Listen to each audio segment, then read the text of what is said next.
So, Mr. Mayor, I came with a set of slides just to kind of give the members of the community some sense of what's been taking place out there at the cemetery. So, without further ado, the first part of the brief is here.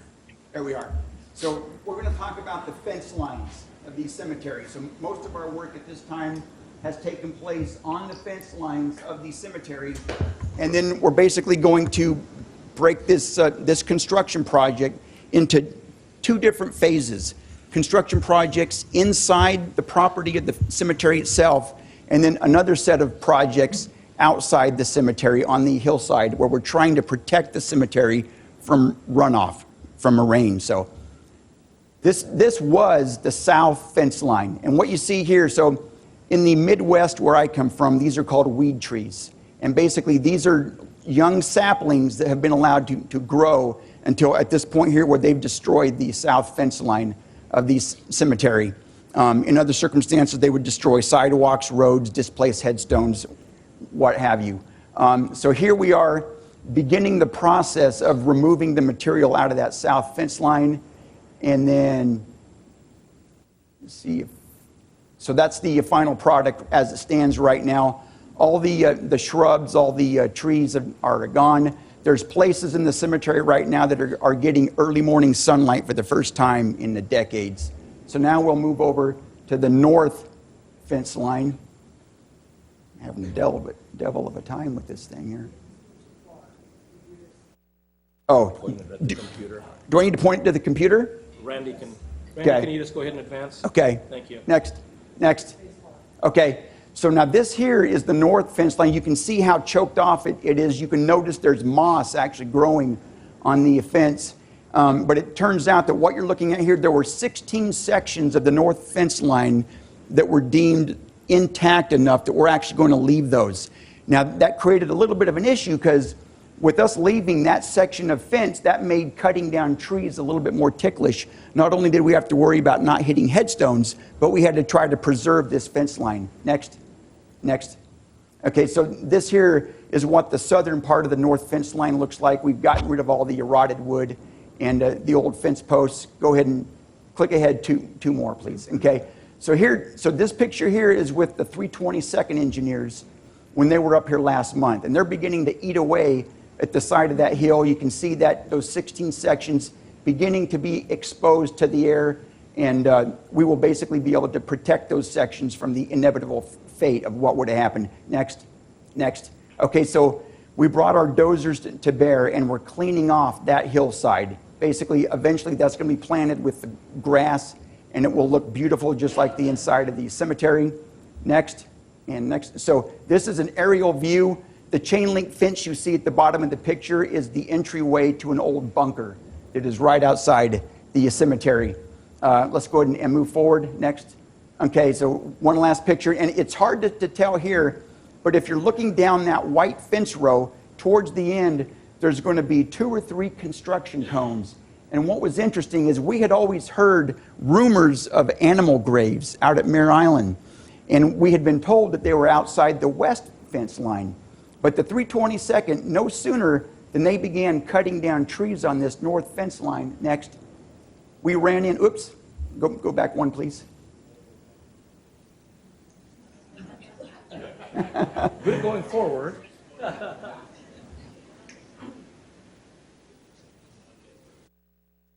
So we ran into Captain Goss' headstone for the graves of his dogs.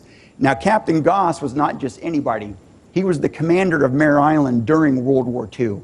And he was a 1905 graduate of Annapolis. He was decorated for valor during World War I and spent the twilight of his career as the commander of Mare Island throughout World War II. So it was very interesting to be able to find these fabled dog graves that we had always heard about. But go next.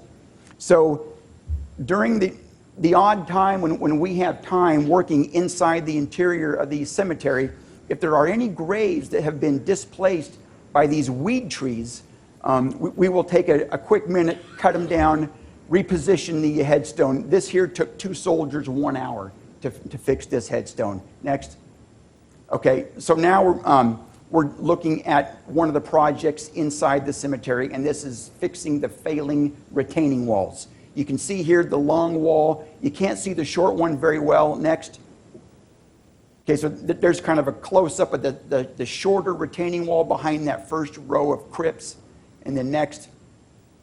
And this kind of tells you what our vertical engineers are going to be looking at. They're going to have to reform and re-pour these new retaining walls. The short one's 44 feet, the long one 134 feet. No small task. Go ahead and go next. Okay, and these next 3 or 4 pictures are merely going to be pictures of the damage of these retaining walls. What's happening on that hillside, the soil is about 18 inches to 2 feet thick, and it sits on top of a layer of clay.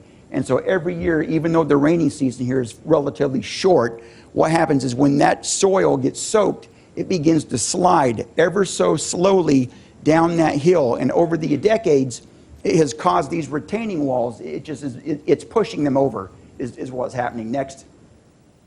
You can kind of see there where the retaining wall is kind of leaning towards the Napa River. Next. Once again, some more damage. Next. So this is a really good picture. You can see the stairs in the original position, and you can see where that retaining wall is being pushed downhill by the soil. Next. Okay, once again, so when we originally took the fence down, you will notice at the bottom of the fence there's a fascia. And the purpose of that, so when you're cutting that many pickets, it's impossible not to have variation. And so in order to hide that imperfection, the carpenters put that fascia at the bottom. But just like the retaining walls above, the hill was gradually sliding down, and that fence was acting like a dam. And before we took that fence down, if you were out there, that fence would be leaning out onto Imhoff Road. Next. And you can see here where the soil, once we got the fence down, and you can see that one fence post towards the right-hand side where it was leaning out. But we're addressing that as well. Next. Okay, one last thing. So those retaining walls, we're going to cannibalize the brick out of those. And in order to create some sort of a historical connection, we're going to create an 18-foot diameter patio around the cemetery flagpole so it no longer turns into a mud hole.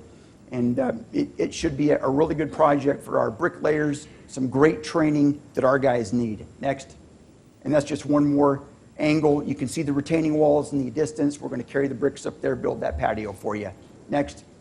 Okay, so now we're going to move to the outside. We're going to talk about probably the biggest threat to the cemetery currently, and that is the rainwater runoff coming down off this hill.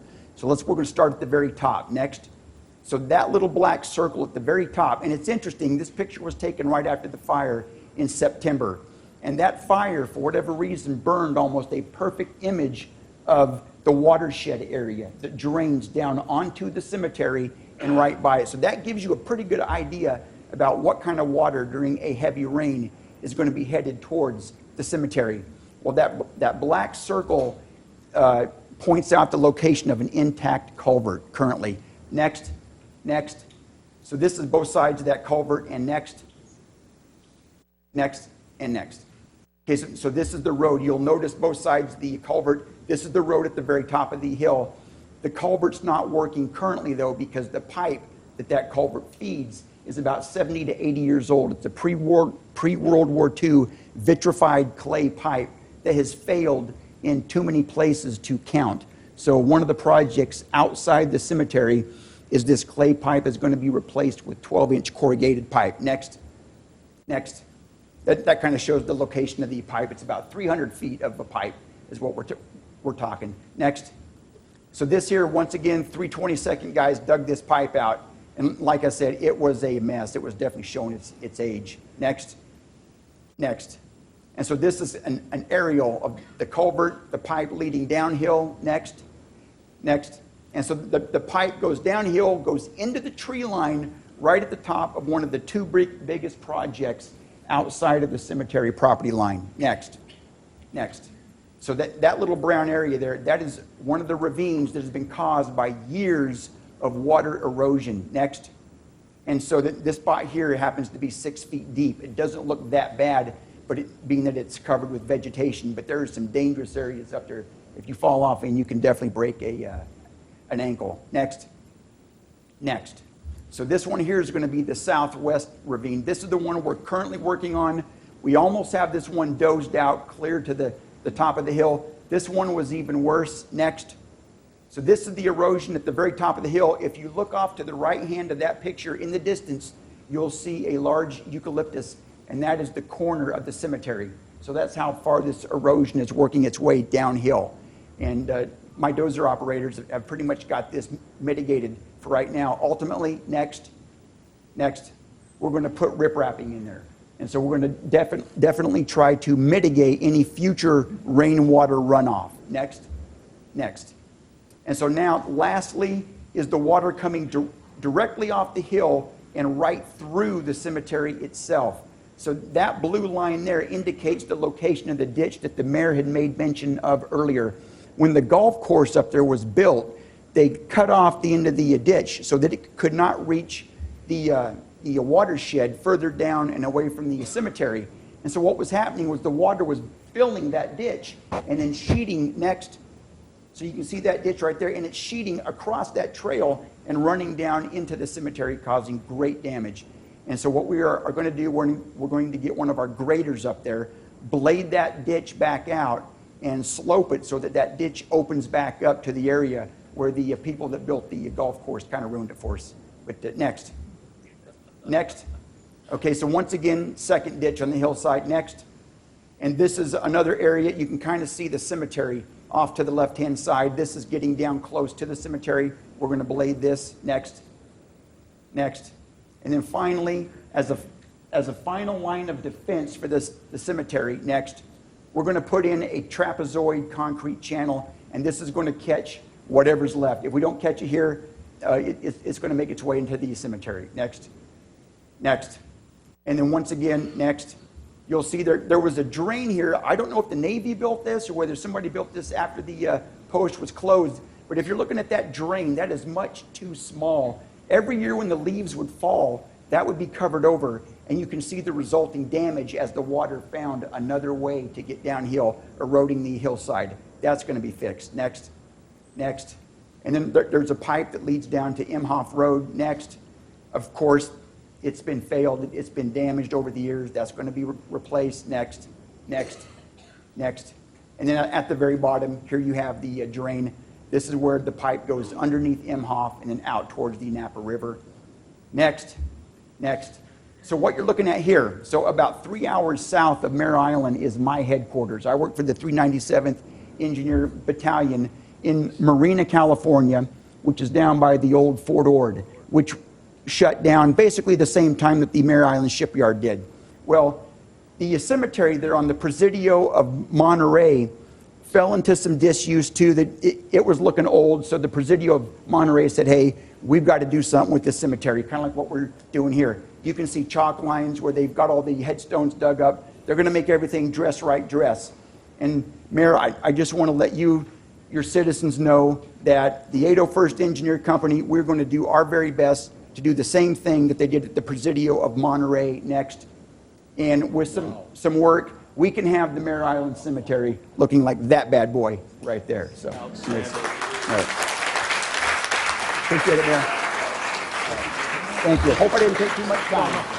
Okay. Great. Thanks. Thank you.